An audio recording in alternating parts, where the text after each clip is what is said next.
Malam itu, di tengah hujan deras area pemakaman, seorang mayat perempuan tiba-tiba terduduk dengan tegak.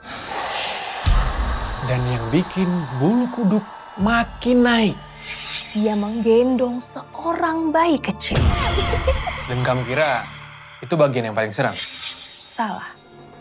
Yang paling serem justru orang yang datang setelah itu.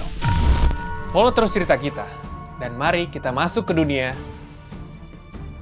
Legenda Dukun Putih, Perang Pemburu Roh.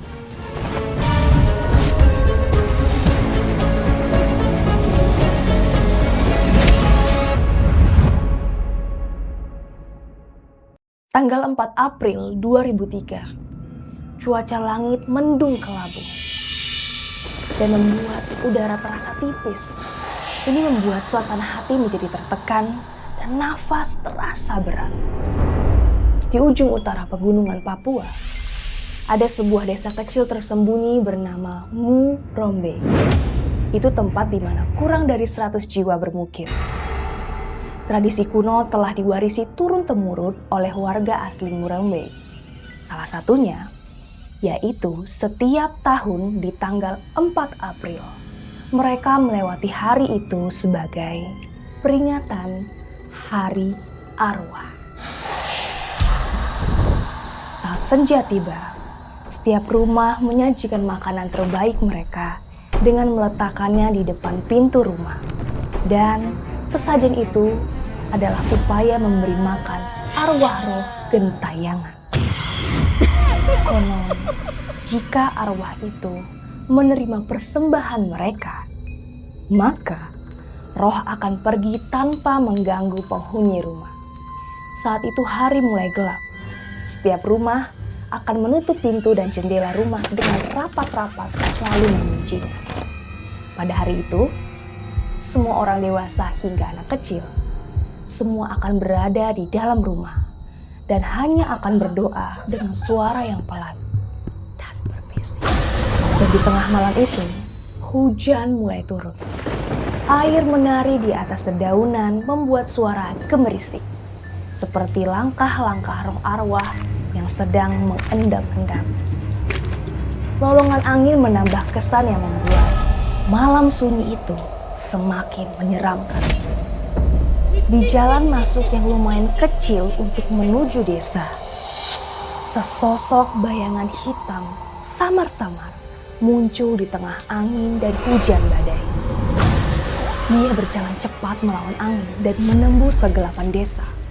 Lalu dia berlari menuju area pemakaman di belakang desa. Dan di sana adalah tempat peristirahatan roh para leluhur Murombe. Akhirnya, dia berhenti di depan sebuah makam baru tanpa batu nisan. Air hujan membasahi tanah area makam itu menjadi sedikit menggembur. Kakak ipar, hari ini adalah hari ke-7 sejak kakak meninggal. Dan juga bertepatan dengan hari arwah. Makanya, aku datang menjengukmu. Suara pria itu serak dan terdengar sangat lelah. Dia mengambil sebuah payung merah yang diikat di punggungnya. Lalu dia membuka payung itu lalu menancapkannya di tanah makam. Tepatnya di depan makam itu untuk melindungi pusara dari hujan. Dengan tangan cekatan, dia menyalakan lilin lalu menancapkannya lagi di tanah yang basah. Di bawah payung merah, cahaya lilin itu berpendar samar. Dengan bantuan cahaya itu, dia mengeluarkan skop lipat dan mulai menggali makam tersebut. Tanah yang basah dan lembek membuat pekerjaannya menjadi lebih mudah. Hanya menggali sebentar saja, dia sudah menemukan kain kafan berwarna merah. Tradisi di desa Murombe, kain kafan berwarna merah akan digunakan untuk membungkus mayat yang meninggal secara tragis. Warna kain bisa melambangkan seberapa besar dendam yang dibawa oleh mayat-mayat tersebut. Semakin besar dendam yang tersimpan, maka semakin pekat pula warna merahnya. Di luar kain kafan itu, terdapat 33 lilitan benang merah yang membentuk jaring untuk mengikat jasad tubuh tersebut. Pria itu memberikan penghormatan dengan membungkuk sekali, lalu berkata dengan suara yang pelan, "Kakak ipar, aku datang kemari untuk membantumu."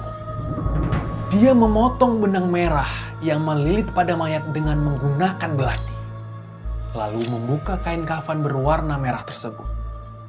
Di bawah cahaya lilin, wajah perempuan itu terlihat pucat pasi.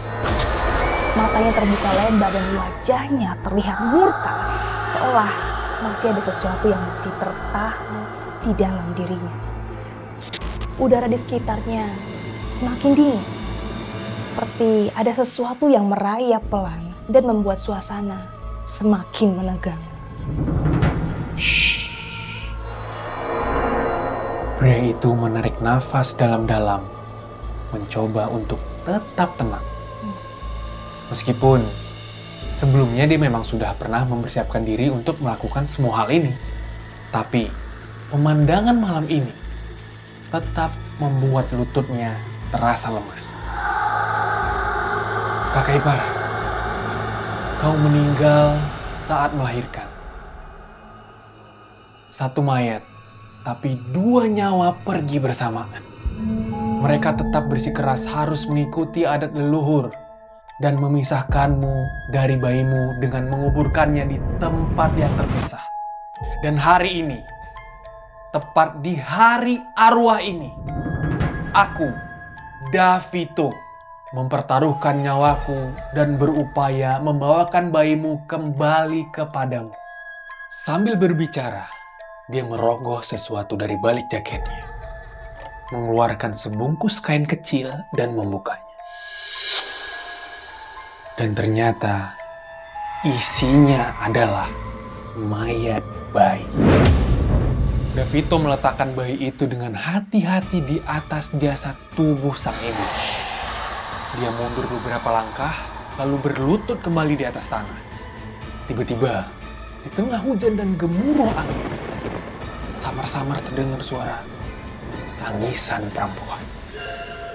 Mayat perempuan itu tiba-tiba terduduk dengan badan yang tegak.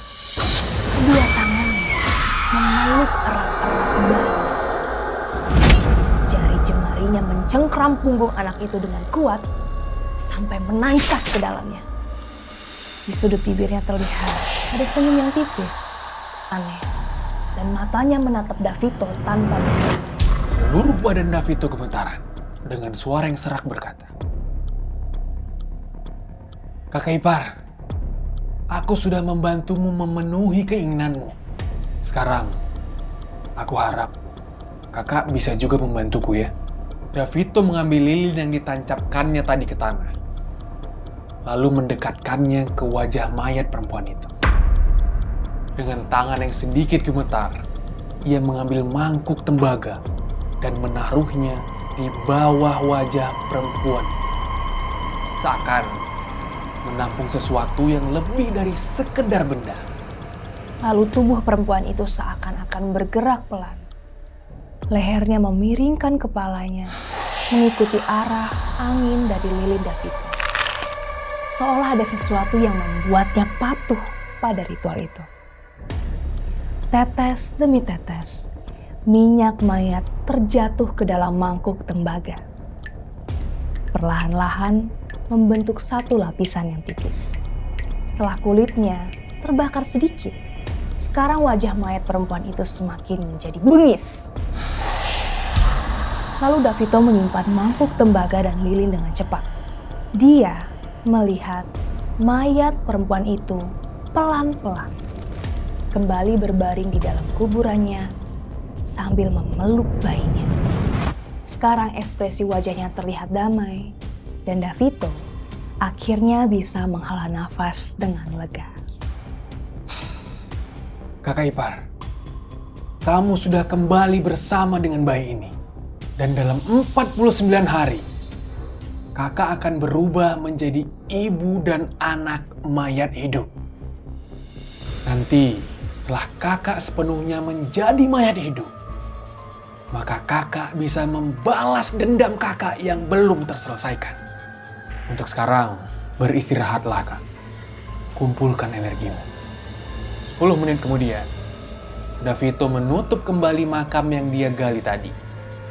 Meratakan tanahnya dengan rapi hingga tak meninggalkan jejak. Kemudian, ia pergi. 1 bulan kemudian, di rumah Nadim, kepala desa Murombe. Hari itu, matahari bersinar cerah dan sangat terik. Rumah-rumah di desa semua membuka pintu rumah lebar-lebar untuk mendapatkan sirkulasi udara yang sangat baik. Tapi, ada satu pintu rumah yang masih tetap tertutup, yaitu rumah Nadim. Seorang anak laki-laki berusia sekitar 5 atau 6 tahun tidur di ranjang di kamar belakang rumah tersebut. Badannya terbungkus rapat dengan selimut yang sangat tebal. Meski udara cukup panas dan ruangan pengap, bibir anak itu tetap membiru karena kedinginan. Dia terus-menerus mengeluh kedinginan. Nadim berdiri di dalam rumah, dan baru sebentar saja seluruh tubuhnya sudah basah kuyup oleh keringat. Akhirnya, dia menghela napas panjang, lalu berjalan keluar sambil menyeka wajahnya yang penuh keringat dan air mata. Bapak, Rafael dia kata seorang perempuan muda berusia 20 tahunan. Matanya membengkak karena menangis lama. Dia berjalan mendekat dan memohon ke Nadim dengan suara yang pelan. Perempuan itu adalah menantu Nadim, sekaligus ibu dari anak kecil yang terbaring sakit di dalam kamar. Kita tunggu Adnan pulang dulu ya. Nadim menggeleng dengan wajah tersenyum pahit. Nadim pernah menjadi dokter di desa mereka selama beberapa tahun. Tapi anehnya, penyakit cucunya ini tidak bisa disembuhkan. Dalam beberapa minggu terakhir ini, dia sudah mencoba segala cara, tapi belum bisa menemukan penyebab penyakit cucunya ini. Dia bahkan mulai curiga bahwa jangan-jangan Rafael terganggu oleh sesuatu yang kurang baik. Dia juga sudah memanggil dukun, tapi tetap saja tak membuahkan hasil sama sekali.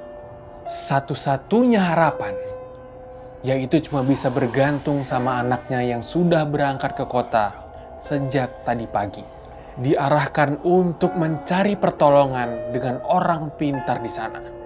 Di tengah diskusi antara Nadim dan menantunya, tiba-tiba terdengar suara anaknya. Adnan sudah kembali ke rumah. Tapi Adnan tidak sendirian. Dia membawa seorang lelaki tua berpakaian lusuh bersamanya. Siapa beliau ini, nak? Ini bapak dukun yang aku mintain tolong, Pak. Nanti dia bersedia mencoba menyembuhkan Rafael. Nadim menatap Pak Dukun itu. Badannya kurus, wajahnya tirus, matanya sipit panjang. Memakai baju yang compang-camping dan lusuh serta membawa tas ransel kanvas di punggungnya. Begitu masuk ke dalam rumah, matanya melihat cepat ke segala ruangan itu. Tampang dan tindakannya sama sekali tidak seperti sosok orang pintar yang sering diceritakan dalam cerita-cerita legenda yang pernah didengar oleh Nadim. Namun, dalam kondisi mendesak seperti ini, Nadim tetap menyambutnya dengan sopan dan mempersilahkan Pak Dukun masuk ke kamar belakang untuk segera memeriksa dan mengobati cucunya tersebut.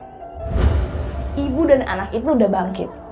Tapi orang di desa masih belum sadar kalau ada bahaya lagi mengintai desa mereka. Iya nih, dan kedatangan si Dukun juga pas banget ya.